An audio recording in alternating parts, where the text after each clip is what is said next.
ਜੈ ਮਸੀਹ ਦੀ ਸਾਰਿਆਂ ਨੂੰ। ਪੰਜਾਬੀ ਦੀ ਬਾਈਬਲ ਕਿਹਦੇ ਕੋਲੇ ਖੁੱਲੀ ਹੈਗੀ ਆ? ਪਹਿਲਾ ਪਤਰਸ ਉਸਦਾ 5ਵਾਂ ਚੈਪਟਰ, ਉਸਦੀ 7 ਤੋਂ ਲੈ ਕੇ 11 ਆਇਤ। First Peter chapter 5 verse 7 to 11। ਜਿਸ ਕਿਸੇ ਭੈਣ ਭਰਾ ਦੇ ਕੋਲੇ ਬਾਈਬਲ ਖੁੱਲੀ ਹੋਈ ਹੈ ਤਾਂ ਪਲੀਜ਼ ਉਹ ਤੁਸੀਂ ਅਨਮਿਊਟ ਕਰਕੇ ਇਹ ਵਚਨ ਦਾ ਹਿੱਸਾ ਜਿਹੜਾ ਉਹ ਪੜ੍ਹ ਦਿਓ। Sorry, 5 to Pastor Ji. First Peter chapter 5 verse 7 to 11। Okay, ਹਾਂਜੀ ਮੇਰੇ ਕੋਲ ਹੈਗਾ। ਆਪਣੀਆਂ ਸਭ ਚਿੰਤਾਵਾਂ ਉਸ ਤੇ ਛੱਡ ਦਿਓ ਕਿਉਂਕਿ ਉਹ ਤੁਹਾਡੀ ਚਿੰਤਾ ਕਰਦਾ ਹੈ।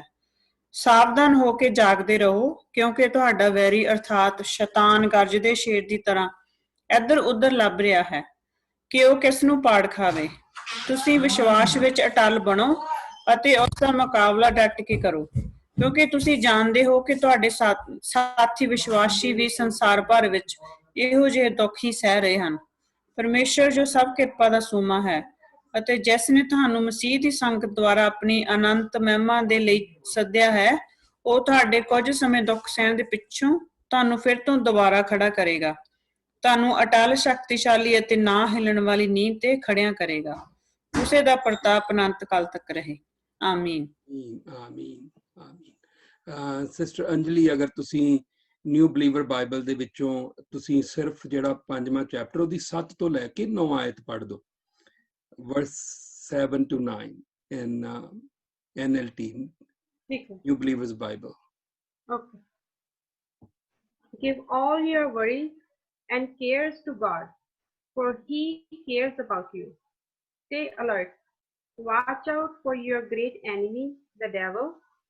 He prowls around like a roaring lion, looking for someone to devour. Stand firm against him and be strong in the faith. Remember that your Christian brothers and sisters all over the world are going through the same kind of suffering you are. Hallelujah, praise God. ਇੱਕ story ਦੇ ਨਾਲ ਮੈਂ ਵਚਨ share ਕਰਦਾ। ਇੱਕ ਜਵਾਨ ਬੇਟਾ ਤੇ ਬੇਟੀ, ਕ੍ਰਿਸਚਨ ਜਵਾਨ ਬੱਚਿਆਂ ਦੀ ਸ਼ਾਦੀ ਹੋਈ ਔਰ ਸ਼ਾਦੀ ਤੋਂ ਬਾਅਦ ਦਵਾ ਉਹਨਾਂ ਨੇ ਬ੍ਰੈਂਡ ਨਿਊ ਹੋਮ ਜਿਹੜਾ ਸੀਗਾ ਉਹ ਲਿਆ ਔਰ ਘਰ ਦੇ ਨਾਲ ਫਿਰ ਪਰਮੇਸ਼ਵਰ ਨੇ ਉਹਨਾਂ ਨੂੰ ਬਲੈਸ ਕੀਤਾ ਔਰ ਉਹਨਾਂ ਨੇ ਆਪਣਾ ਬਿਜ਼ਨਸ ਲਿਆ, ਨਵੀਆਂ ਗੱਡੀਆਂ ਕਢਾਈਆਂ ਔਰ ਜ਼ਿੰਦਗੀ ਉਹਨਾਂ ਦੀ ਬਹੁਤ ਹੀ ਖੁਸ਼ੀ ਦੇ ਨਾਲ ਬਤੀਤ ਹੋਣ ਲੱਗੀ ਔਰ ਉਹਨਾਂ ਨੂੰ ਏਦਾਂ ਲੱਗਿਆ ਕਿ ਜਿੱਦਾਂ ਪਰਮੇਸ਼ਵਰ ਨੇ ਸਵਰਗ ਤੋਂ ਬਲੈਸਿੰਗ ਜਿਹੜੀਆਂ ਸੀ ਨਾ ਉਹਨਾਂ ਦੇ ਉੱਪਰ ਉਡੇਲ ਦਿੱਤੀਆਂ। ਔਰ ਆਲ ਦਾ ਸਡਨ, ਜਿਸ ਤਰ੍ਹਾਂ ਅਜੂਬ ਦੀ ਜ਼ਿੰਦਗੀ ਦੇ ਵਿੱਚ ਹੋਇਆ, ਇੱਕ ਦਿਨ ਦੇ ਵਿੱਚ ਹੀ ਅਜੂਬ ਦੇ ਬੱਚੇ ਔਰ ਸਭ ਕੁਝ ਚੱਲਿਆ ਗਿਆ। ਸੋ ਉਹਨਾਂ ਦਾ ਜਿਹੜਾ ਬਿਜ਼ਨਸ ਸੀ ਉਹ ਚੱਲਿਆ ਗਿਆ ਔਰ ਬਿਜ਼ਨਸ ਤੋਂ ਬਾਅਦ ਫਿਰ ਉਹਨਾਂ ਨੂੰ ਜਿਹੜਾ ਸੀ ਆਪਣਾ ਘਰ ਵੇਚਣਾ ਪੈ ਗਿਆ, ਕਾਰਾਂ ਤੱਕ ਵੇਚਣੀਆਂ ਪੈ ਗਈਆਂ, ਬੱਸਾਂ ਤੇ ਜਾਣਾ ਸ਼ੁਰੂ ਕਰ ਦਿੱਤਾ ਔਰ ਉਹਨਾਂ ਦੀ ਹਾਲਤ ਬਹੁਤ ਹੀ ਜ਼ਿਆਦਾ ਖਰਾਬ ਹੋ ਗਈ ਔਰ ਨਿਊਲੀ ਵੈਡਡ ਸੀਗੇ, ਨਵੇਂ ਵਿਆਹੇ ਸੀਗੇ, ਪਰ ਇੱਕ ਚੀਜ਼ ਸੀ ਕਿ ਉਹ ਪਰਮੇਸ਼ਵਰ ਨੂੰ ਜਾਣਦੇ ਸੀਗੇ ਔਰ ਉਹ ਇਸ ਦੁੱਖ ਦੇ ਵਿੱਚ ਬਜਾਏ ਇਸ ਦੇ ਕਿ ਕਿਸੇ ਇਨਸਾਨ ਕੋਲੇ ਜਾਂ ਬੰਦਿਆਂ ਕੋਲੇ ਭੱਜਦੇ, ਉਹ ਪਰਮੇਸ਼ਵਰ ਦੇ ਕੋਲੇ ਗਏ ਔਰ ਉਹਨਾਂ ਨੇ ਸਾਰੀ ਜਿਹੜੀ ਆਪਣੀ ਬੇਨਤੀ ਪਰਮੇਸ਼ਵਰ ਦੇ ਚਰਨਾਂ ਵਿੱਚ ਰੱਖੀ।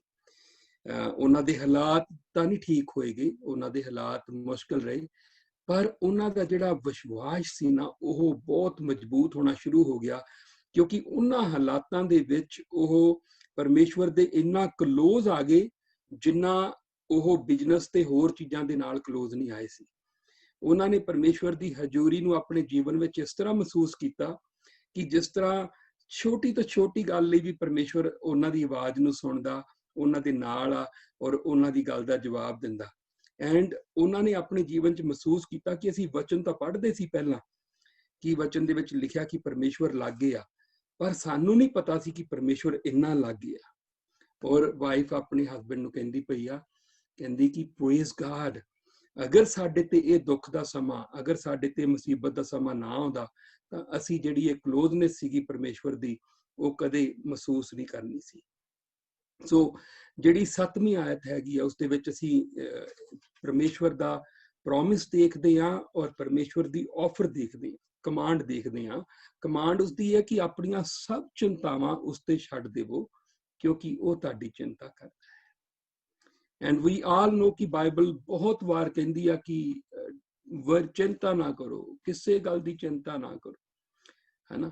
ਪਰਮੇਸ਼ਵਰ ਸਭ ਕੁਝ ਜਾਣਦਾ, ਪਰ ਅਸੀਂ ਇੰਨੇ ਵਾਅਦੇ ਪੜ੍ਹਨ ਦੇ ਬਾਅਦ ਵੀ ਅਸੀਂ ਜਦੋਂ ਹਾਲਾਤ ਐਸੇ ਆਉਂਦੇ ਆ ਅਸੀਂ ਡਗਮਗਾ ਜਾਂਦੇ ਆ, ਅਸੀਂ ਉਦਾਸ ਹੋ ਜਾਂਦੇ ਆ, ਅਸੀਂ ਸੋਚਦੇ ਆ ਕਿ ਵੀ ਨਹੀਂ ਇਸ ਵੇਲੇ ਮੇਰੀ ਹਾਲਤ ਨੂੰ ਸਿਵਾਏ ਮੇਰੇ ਹੋਰ ਕੋਈ ਅੰਡਰਸਟੈਂਡ ਨਹੀਂ ਕਰਦਾ। ਬਟ ਵੀ ਫੋਰਗੇਟ ਕਿ ਪਰਮੇਸ਼ਵਰ ਜਿਹੜਾ ਹੈਗਾ ਉਸਨੇ ਇਹ ਮਿੰਟ ਨਹੀਂ ਕਰਦਾ ਕਿ ਤੁਸੀਂ ਆਪਣੇ ਤੇ ਇੰਨਾ ਬੋਝ ਚੱਕੋ ਜੋ ਤੁਹਾਡੇ ਸਹਿਣ ਤੋਂ ਬਾਹਰ ਆ। ਹੀ ਇਜ਼ ਦੇਅਰ, ਜਿਹੜਾ ਵਚਨ ਦੇ ਵਿੱਚ ਹੈਗਾ ਨਾ ਕਿ ਆਪਣੀਆਂ ਚਿੰਤਾਵਾਂ ਉਸਨੂੰ ਦੇ ਦੇਵੋ ਤੇ ਕਾਸਟ ਯੂਅਰ ਵਰੀਜ਼, ਉੱਥੇ ਇਹ ਸ਼ਬਦ ਉੱਥੇ ਇੱਕ ਵਾਰੀ ਯੂਜ਼ ਕੀਤਾ ਗਿਆ ਜਿੱਥੇ ਯਿਸੂ ਮਸੀਹ ਨੂੰ ਗਧੀ ਦੇ ਬੱਚੇ ਤੇ ਬਿਠਾਇਆ ਤੇ ਚੇਲਿਆਂ ਨੇ ਉਹ ਜਿਹੜੇ ਸੀਗੇ ਆਪਣੇ ਕੱਪੜੇ ਗਧੀ ਦੇ ਉੱਪਰ ਪਾਏ, ਜਿੱਦਾਂ ਥਰੋ ਕੀਤੇ, ਔਰ ਉਹ ਕਹਿੰਦੇ ਕਿ ਆਪਣੀਆਂ ਸਾਰੀ ਜਿਹੜੀਆਂ ਚਿੰਤਾਵਾਂ ਨਾ ਤੁਸੀਂ ਏਦਾਂ ਪਰਮੇਸ਼ਵਰ ਤੇ ਥਰੋ ਕਰ ਦਿਓ, ਉਹ ਤੁਹਾਡੀਆਂ ਸਾਰੀਆਂ ਚਿੰਤਾਵਾਂ ਚੱਕਣ ਦੇ ਯੋਗ ਹੈਗਾ, ਉਹ ਕਾਬਲ ਹੈਗਾ। ਔਰ ਉਹ ਨਹੀਂ ਚਾਹੁੰਦਾ ਕਿ ਜਿਹੜੀ ਚੀਜ਼ ਤੁਸੀਂ ਚੱਕ ਕੇ ਚੱਲ ਨਹੀਂ ਸਕਦੇ, ਤੁਸੀਂ ਵਰੀ ਕਰਕੇ ਕੁਝ ਬਦਲ ਨਹੀਂ ਸਕਦੇ, ਬਲਕਿ ਤੁਹਾਡੀ ਹੈਲਥ ਖਰਾਬ ਹੋ ਜਾਂਦੀ ਆ, ਤੁਹਾਡਾ ਜਿਹੜਾ ਸਟੈਮਨਾ ਉਹ ਖਤਮ ਹੋ ਜਾਂਦਾ, ਤੁਹਾਡੀ ਖੁਸ਼ੀ ਚਲੀ ਜਾਂਦੀ ਆ। ਉਹ ਚਾਹੁੰਦਾ ਕਿ ਤੁਸੀਂ ਜਿੱਦਾਂ ਕਿਸੇ ਦਾ ਕੋਈ ਕੇਸ ਅੜਿਆ ਹੋਇਆ ਤੇ ਉਹ ਕਿਸੇ ਐਸੇ ਵਕੀਲ ਨੂੰ ਦੇ ਦਿੰਦਾ ਤੇ ਉਹ ਵਕੀਲ ਕਹਿੰਦਾ ਕਿ ਤੂੰ ਥੋੜਾ ਕੋਰਟ 'ਚ ਜਾ ਕੇ ਲੜ ਸਕਦਾ, ਹੁਣ ਤੂੰ ਮੇਰੇ ਕੋਲੇ ਆ ਗਿਆ ਤੇ just relax and enjoy. And ਪਰਮੇਸ਼ਵਰ ਜਿਹੜਾ ਹੈਗਾ ਉਹ ਸਾਨੂੰ ਐਸੀ ਜ਼ਿੰਦਗੀ ਦੇਣੀ ਮੰਗਦਾ। ਅਗਰ ਅਸੀਂ ਸੰਤ ਪੌਲ ਨੂੰ, ਅਸੀਂ ਦੂਸਰੇ ਚੇਲਿਆਂ ਨੂੰ ਦੇਖੀਏ ਤਾਂ ਅਸੀਂ ਦੇਖਦੇ ਹਾਂ ਕਿ ਉਹਨਾਂ ਨੂੰ ਪ੍ਰਭੂ ਨੇ ਐਸੀ ਤਾਕਤ ਦਿੱਤੀ ਸੀ ਕਿ ਉਹ ਆਪਣੀ ਸਾਰੀ ਚਿੰਤਾ ਪਰਮੇਸ਼ਵਰ ਤੇ ਛੱਡ ਕੇ ਔਰ ਬੜੇ ਆਨੰਦ ਦੇ ਨਾਲ, ਈਵਨ ਜੇਲ੍ਹ ਦੇ ਵਿੱਚ ਆ ਤੇ ਉੱਥੇ ਵੀ ਉਹਨਾਂ ਦੇ ਕੋਲੇ ਆਨੰਦ ਹੈਗਾ। ਸੋ ਪਰਮੇਸ਼ਵਰ ਦੇ ਵਚਨ 'ਚ 7ਵੀਂ ਆਇਤ ਵਿੱਚ ਅਸੀਂ ਦੇਖਦੇ ਹਾਂ ਕਿ ਸਾਰੀਆਂ ਚਿੰਤਾਵਾਂ ਉਸ ਤੇ ਛੱਡ ਦੇਵੋ। ਕਿਉਂ? ਕਿਉਂਕਿ ਉਹ ਤੁਹਾਡੀ ਚਿੰਤਾ ਕਰਦਾ। ਤੁਸੀਂ ਨੋਟਿਸ ਕਰੋਗੇ ਕਿ ਆਪਣੇ ਸਕੇ ਭੈਣ ਭਰਾ ਕਹਿਣਗੇ ਜ਼ਰੂਰ ਕਿ ਅਸੀਂ ਤੁਹਾਡੀ ਚਿੰਤਾ ਕਰਦੇ ਹਾਂ, ਪਰ ਤੁਹਾਡੇ ਨਾਲ ਨਹੀਂ ਹੋਣਗੇ, ਪਰ ਪਰਮੇਸ਼ਵਰ ਹਮੇਸ਼ਾ ਤੁਹਾਡੇ ਨਾਲ ਹੋਊਗਾ। And he is standing at the door, ਉਹ ਦਰਵਾਜ਼ੇ ਤੇ ਖੜਾ ਇਹ ਕਹਿ ਰਿਹਾ ਕਿ ਬੇਟਾ ਆ ਸਾਰਾ ਬੋਝ ਜਿਹੜਾ ਹੈਗਾ ਇਹ ਮੈਨੂੰ ਦੇ ਦੇ, ਮੈਂ ਤੇਰੀ ਚਿੰਤਾ ਕਰਦਾ। ਔਰ ਫਿਰ ਦੇਖੋ 8ਵੀਂ ਆਇਤ ਦੇ ਵਿੱਚ, 7ਵੀਂ ਆਇਤ ਵਿੱਚ ਅਸੀਂ ਪਰਮੇਸ਼ਵਰ ਦੀ ਆਫਰ ਦੇਖਦੇ ਹਾਂ, 8ਵੀਂ ਆਇਤ ਵਿੱਚ ਅਸੀਂ ਇੱਕ ਵਾਰਨਿੰਗ ਦੇਖਦੇ ਹਾਂ। ਉਹ ਕਹਿੰਦੇ ਸਾਵਧਾਨ ਹੋ ਕੇ ਜਾਗਦੇ ਰਹੋ ਕਿਉਂਕਿ ਤੁਹਾਡਾ ਵੈਰੀ ਅਰਥਾਤ ਸ਼ੈਤਾਨ ਗਰਜਦੇ ਸ਼ੇਰ ਦੀ ਤਰ੍ਹਾਂ ਇੱਧਰ ਉੱਧਰ ਲੱਭ ਰਿਹਾ ਹੈ ਕਿ ਉਹ ਕਿਸ ਨੂੰ ਪਾੜ ਖਾਵੇ। ਤੁਸੀਂ ਮੈਨੂੰ ਦੱਸੋ ਕਿ ਸ਼ੈਤਾਨ ਕਿਹੜੀ ਚੀਜ਼ ਆ ਜਿਹੜੀ ਮੇਰੀ ਚੋਰੀ ਕਰੂਗਾ? ਕੀ ਮੇਰਾ ਧਨ ਦੌਲਤ ਚੋਰੀ ਕਰੂਗਾ? ਕੀ ਉਹ ਮੇਰੀ ਹੈਲਥ ਚੋਰੀ ਕਰੂਗਾ?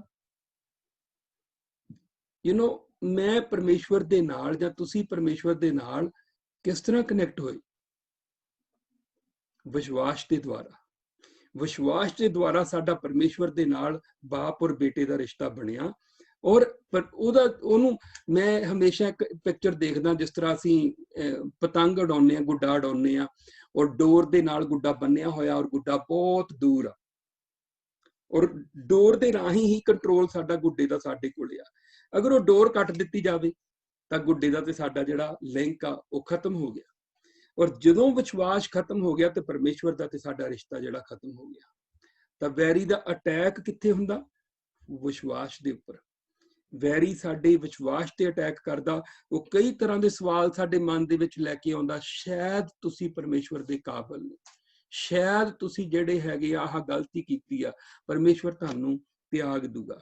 ਮੈਂ ਕਈ ਹਫ਼ਤਿਆਂ ਤੋਂ ਇਹ ਤੁਹਾਨੂੰ ਯਾਦ ਕਰਾ ਰਿਹਾ ਕਿ ਪਰਮੇਸ਼ਵਰ ਸਾਨੂੰ ਜਦੋਂ ਚੁਣਦਾ ਉਸ ਤੋਂ ਪਹਿਲਾਂ ਹੀ ਜਾਣਦਾ ਕਿ ਅਸੀਂ ਕਿੱਥੇ ਕਿੱਥੇ ਡਿੱਗਣਾ। ਉਸ ਦੇ ਬਾਵਜੂਦ ਉਹ ਸਾਨੂੰ ਪਿਆਰ ਕਰਦਾ। ਔਰ ਸ਼ੈਤਾਨ ਸਾਡੇ ਮਨਾਂ ਵਿੱਚ ਸਾਨੂੰ ਡਿਸਕਰੇਜ ਕਰਨ ਦੇ ਲਈ ਕਈ ਥਾਟ ਪਾਉਂਦਾ ਕਿ ਨਹੀਂ ਨਹੀਂ ਤੂੰ ਪਰਮੇਸ਼ਵਰ ਦੇ ਕਾਬਿਲ ਨਹੀਂ। ਸੋ ਉਹ ਸਾਡੇ ਵਿਸ਼ਵਾਸ ਤੇ ਹਮਲਾ ਕਰਦਾ।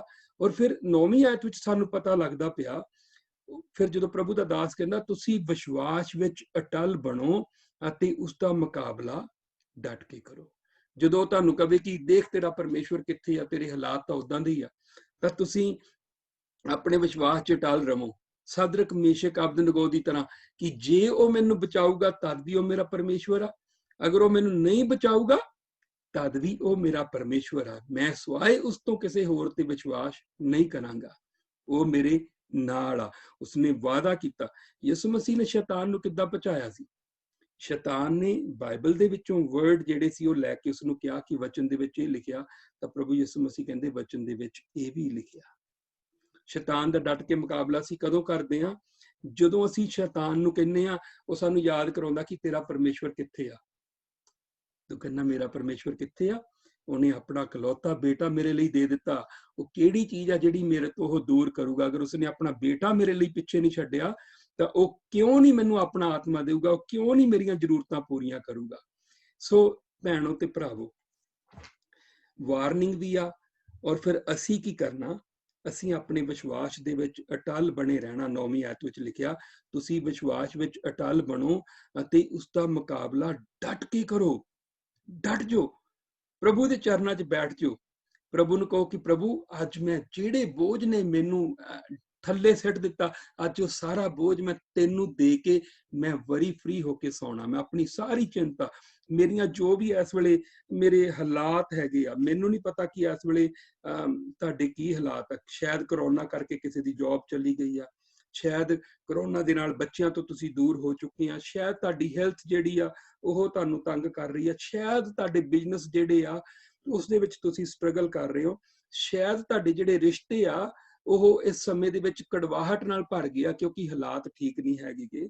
ਪਰ ਮੈਂ ਅੱਜ ਇਹ ਕਹਿਣਾ ਕਿ ਆਪਣੀ ਸਾਰੀ ਚਿੰਤਾ, ਸਾਰੀ ਵਰੀ, ਸਾਰੀ ਡਿਸਕਰੇਜਮੈਂਟ, ਸਾਰੇ ਬੋਝ, ਆਪਣੀ ਜੋ ਵੀ ਤੁਹਾਡੀ ਨੀਡ ਆ ਉਹ ਆਪਣੇ ਪ੍ਰਭੂ ਦੇ ਉੱਪਰ ਛੱਡ ਦਿਓ। ਕਿਉਂ?